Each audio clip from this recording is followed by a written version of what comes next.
అమ్మ చివరిగా ఒక్క విషయం, బాలిక పరిస్థితి ఎలా ఉంది మీరు నిన్న వెళ్ళి చూసినప్పుడు? నేను వెళ్ళినప్పుడు బాలిక మాత్రం నాతో చక్కగా మాట్లాడింది.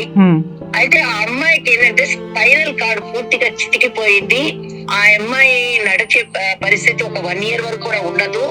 1 year వరకు ట్రీట్మెంట్ జరగాలి. ఆ ట్రీట్మెంట్ లో కూడా మేము 14 లక్షల ఖరీదైన చిప్పు వేయవలసి వస్తే అది కూడా వేస్తాం, ఫ్రీగానే చేస్తాం అని చెప్పేసి డైరెక్టర్ గారు అన్నారు. చేతులు రెండింటి కూడా రాడ్స్ వేస్తున్నారు. టోటల్ గా పాప బాడీ కప్పేసింది. పాప పెయిన్స్ తో బాధపడుతూ ఉంది. వాళ్ళ అమ్మగారు మాత్రం చాలా ఏడుస్తున్నారు. ఈ రోజు అంటే ఈ పాప ఇలా ఉంది, రేపు బయటకు వచ్చిన తర్వాత నిరుపేద కుటుంబం, మేము కూలీ పని చేసుకునే వాళ్ళని, ఈ బిడ్డ నేను ఇంట్లో పెట్టి ఎంత ప్రొటెక్షన్ ఇవ్వగలను, హెల్త్ పరంగా ఈ బిడ్డకి నేను ఎన్ని మందులు అందించగలను, కూలీ నాలి మీద బ్రతికి మేము బ్రతకగలం, ఈ పాపను బ్రతికించగలను. అమ్మాయి చాలా ఏడ్చింది. మేడం, ఇక్కడ ఒక చిన్న అభ్యర్థన. ఇప్పుడు ఈ పాపకి సంబంధించి వాళ్ళ మదర్ మాట్లాడినటువంటి అంశాలనే మనం పరిగణలోకి తీసుకుంటే జీవితాంతం ఆ పాపకి మెయింటెనెన్స్ అనేటటువంటిది ప్రభుత్వం తరపు నుంచి అందాల్సినటువంటి అవసరం ఇక్కడ చాలా ఉంది మేడం.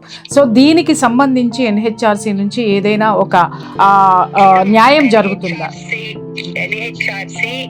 మానవ హక్కులకు సంబంధించి ప్రాథమిక హక్కులు ఎక్కడైనా వైలేషన్ అయినా బై ద గవర్నమెంట్ అఫీషియల్స్, ఇంతవరకు వాళ్ళ హక్కులు చూసాం. కానీ ఇప్పుడు మెయింటెనెన్స్ అనే విషయం, ఆ అమ్మాయికి కాంపన్సేషన్ విషయం, ఇది స్టేట్ గవర్నమెంట్ తీసుకోవాల్సిన అంశం. ఇది అదే విధంగా ప్రజలు కూడా స్పందించి అడగవలసిన అంశం. అంతేకాని ఎన్హెచ్ఆర్సీ డైరెక్ట్ గా ఎలాంటి కాంపన్సేషన్ ఇవ్వదమ్మా.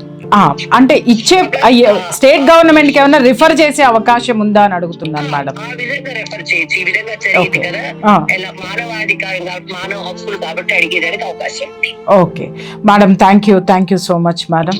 Thank you. నమస్తే.